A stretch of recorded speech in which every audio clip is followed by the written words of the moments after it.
Hello everybody, my name is Rita Babalola. I want to apologize for our inability to turn up last week. We really apologize for that. It was due to network issue. We could not connect on time and we wanted to be synchronous with our own time so that we mean business. Like I said, we apologize and I really want to say thank you for being there all the time, for always watching out for the programs and also for reaching out to us at the background there. We really appreciate you and want you to keep on coming. Beacon Gate is a one-stop business solution that has been designed to help both budding and existing business owners gain momentum, gain more sales, have more revenue, and also help them in their work performance culture in the organization. So our business clinic was born out of the need to assist budding people that do not want to necessarily leave their homes or offices, or which they can also connect to, and even after the end of the program they can always log on to their Facebook page and be able to still view what we spoke about that very day.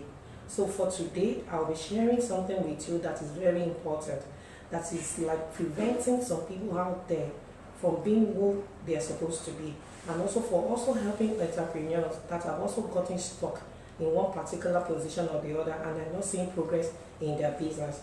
So for the business talk of today, we'll be looking at removing limiting beliefs. I was in one of the cultural program that was organized, like an empowerment program, but it was a cultural team day, and they were talking about entrepreneurship. And one of the audience during the question and answer session stood up to ask that, but she's been setting up her business for the past 1 year, but she still needs to build perfection.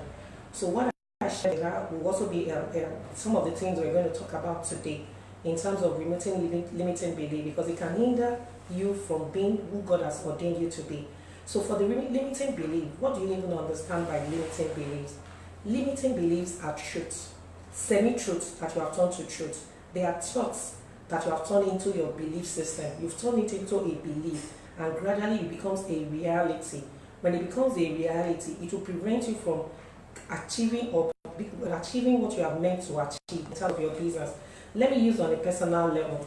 I remember when I was younger, my brother then, though late now, was one of and his friends used to make fun of me that I could not dance.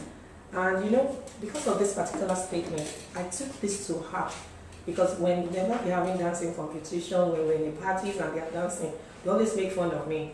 But like they always say that I should just go and sit down, I just don't know how to dance. Believe you me, throughout my secondary school, my university days, I never was able to dance. Because when I stand up to dance then, I stood up to dance then, I always still remember that thought and just say, Peter, you can't dance, better go and sit down. So even on my wedding days, my friends laughed when, because my husband was the one that was just like the lifeline of the party. But what I'm trying to say now is, if you can relate it to your business, is that you want to reach the highest level, you want to do something with your life, you want to gain clarity with your business, but you just have some thoughts that you have turned to a reality come to be anytime you want to take a move. So now, with what I've told Sharon the other Saturday, I'll be sharing it with you, and one of them is when you're saying that there is no time. There is no time, it's still 24 hours in a day. 24 hours in a day will not change tomorrow. You and I know that is what we met. That is what we saw now that we're still saying. God will not suddenly change 24 hours to another day for you just because you want to have more time. So you need to create time out of no time to know that even if it's weekend, even if it is in the evening time when you get home, if it's 30 minutes, if it's 40 minutes, you can devote it to your business. If you I want to share one too. I had like a medical doctor then. And then when she came, she wanted to set up an HMO and then do other things. She's in US right now, but it was because of the steps that we took together. Because she was like, when she gets home, she gets tired, she's not able to do. So I had to tell her that she needs to map out a time, map out a space, map out the date of the week that you think you can sit down. So if you're going to commute 30 minutes a day, look for a space in your environment, in your home. Think of where you think you will have the ample space to be able to connect with yourself, where the kids are no longer available, maybe they've gone to bed, your husband will not distract you, the TV will also not distract you. We spend a lot on social media and we want there to be time. The time you spend on social media, sometimes during the night or watching TV, you can devote it to the time that you said you don't have. So if you want to start anything at all, or you're already in a business that you feel is getting stagnated, Remove that thing that you don't have time. There's time for everybody. It is what you prioritize that stands as the number first one thing that you need to give preeminence to. So remove the no time thing. Map out a space, map out a time period during the course of the night. And if it's weekend, I do things with other people early in the morning. Yeah, sometimes we just lacerate on the bed and feel that, oh, it is weekend, I can spend all the day on the bed. But you can actually look for something else to do. Even if it's in the evening on Sundays, try to map out a bit of that time. Then number two, another thing that stopped showing them, which I'm also sharing with you today, is the issue of perfection. She said she's waiting, she's dotting all the I's, she's crossing all the T's. There's no perfection out there in the world. You need to start with something. Even because you're still going to test the product or services you're coming up with, you're still going to test it in the market. Acceptance also depends on the audience out there. Your target market that you think, oh, I know my target market. By the time you bring your product out there, you will still find yourself tinkering with a bit of the product or services. Let me use an example. The So Fresh that we have today. I read one of the interviews that the MD of the company, I can't remember his name, something Balogu, brought out there that in the newspaper then that when they started So Fresh, they didn't call it So Fresh. They started, I think, with fresh veggies or something. And they started with old foods. They started from Ogba. When they found out that sales was not moving and they were selling old foods and people were coming in to ask about salad, asking about cooked meals, they changed their product. They tinker with it. It was not what they started with that they ended up with as the product that they brought out to the public. So it's the same thing with you. So you don't waste your time be waiting for perfection. By the time you think about your product, when you start out right, you may feel that there are some things you need to change. Let me also use Beacon Gate training. When we started, people were like pricing training as if they were pricing meat in the market. And we felt, no, let's have some mini trainings that we could call training at your doorstep. So we put a cost to it. So instead of you sending your staff over to us, your typical training that you go send to places, venues and things like that, we changed it to like, let's bring it to your doorstep. The macro companies, the mini companies that cannot afford their staff to go outside there for physical training in other places, because most business owners will tell you, who will be in my business, who will be watching over my business, how will I send a staff out on training between 8 and 2, 8 and 5. So we did something else. We customized it and we changed a bit of it. So that's why I'm telling you, don't wait for the perfect time. While you're waiting for the perfect time, your idea there is being changed, being tinkled by another person. Because if you feel you are the originator, the owner of the business idea that you have, there are countless others that have like been privy or will also start what you are starting. So it's better for you to be the pioneer in the industry you want to set up for yourself. Then I have number 3, fear of failure. Fear comes in different dimensions. Fear of failure, fear of starting all over again, fear of starting something, fear of rejection. Fear is the primary thing that will make most people not even start anything at all. We've always said it on one of those mantra that the burial ground is full of people with great ideas that didn't start anything. Don't be among the statistics. Don't be among them. Try and start with something. Remove fear. Yes, we have that fear, but out of that fear, you need to face it. You need to just try something out. Try it out and you'll be surprised with what you can do. But if you let it live more than your life and you feel, oh, this is the way you want to do it because I don't want people to reject my products and services. There are countless things that people have rejected. Fear of failure. Look at Dangote when he started the tomato processing company. If not for the federal government that had his back, the tomato processing company now would have been a mess for him. What happened when he started? He has all his plan, dotted all his I, the supplier, the farmers, the macro, the integration process, the processing thing.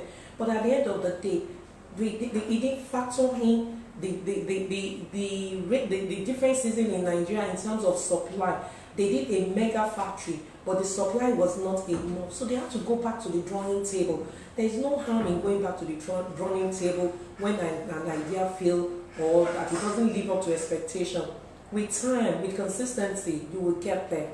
Then the fourth one is when you're thinking your product in terms of just the product or services, people do not really want product or services. What they want is solution. What solution are you bringing to bear? What solution is your company bringing to bear? What solutions or the results would people ascribe to your product or services? For Beacon Gate right now, people can say, oh, we coach people, we do recruitment, we are bringing a particular name, because most business owners just feel that they can recruit. And when you recruit, you start having different people that are not culturally fit to work in your organization, that do not have the personality fit to work in that organization. So you need to match it. So in all cases, when you feel, oh, it is just product or service, it's not just to buy this or plantain chips and you're setting it up. You need to know people's taste. Plantain chips, why do people want it? They want it handy, they want an hanky packet, something picky for them. When they need snacks, is it there? Can they just like move their hands and just be able to get it? It must be accessible. You can see them, the number of people selling plantain chips in Nigeria now, because they know we're a picky lot in Nigeria. So it's the same thing with your business. Don't wait for perfection. Don't wait till you have the right time. Don't wait till like you're dotting all the I's and you're not doing anything. Time will not wait for you. So for existing business owners, and you feel, oh, you can't create time, even if it's on a monthly basis, go through your books. Remove that limiting thing that I cannot do it, I need somebody to do it. Take a step of faith and be able to do it. Because by the time you remove limiting beliefs, you'll be surprised with the success you will make of your business. So is there any issue you have that you feel, oh, I'm just procrastinating it, I can't do it, I don't have it, I don't know the worth of it, I cannot do it myself? I'm telling you, you can. It just begins with a step. So there's the last one that has to do with, I don't know my worth. I don't know if I can handle it. I don't know if I'm good enough for it. You know, probably your being not good enough stems from a feeling of rejection when you were small, or abandonment. You feel, oh, you are not just good enough because people say it. You are good enough to start with something. Everybody started with something. All these giants of industry that we found today that have made a mark in the different industry they have. We have Tara, Duro to you, you have the Blanket Machida, you have the one that set up health loss, you have med loss, you have different ways. Even the people that generated all this Uber idea, Taxify, they started with something. So you need to come up with something. You can do it. When they started, I'm sure by the time, if you were going to interview Blanket Machida, she will tell you that she never knew it was going to be this global. She may have it at the back of your mind. But you know, like I also tell people, if you have a goal or a dream and you are not scared of it, then you have not started, because it's just living in your comfort zone. And you know, the comfort zone will also give you the luxury of, oh, I'm just okay with it. It will not make you aspire to be great. It will not make you aspire to do something for yourself. So if you have there and you have a burning desire to start something, if you have there and you have a passion to start something, don't allow limiting belief hold you back. Remove limiting belief. Work on your limiting belief. I said it then. I said, oh, I could not dance. There was a day I just like, oh, I can do it. I started moving my body. They laughed. But at the end of the day, music sounds or your dance that is according to your mood. And by that time, I get confidence that I can move my body. So it's the same thing with your business. If you're going to do something for yourself in terms of your burning passion or your burning desire, start with something. Remove that lack of time. Create your time for yourself. I've said, map out a time. Map out a space. Map out the time of the week that you want to sit in a private corner and do something about your business.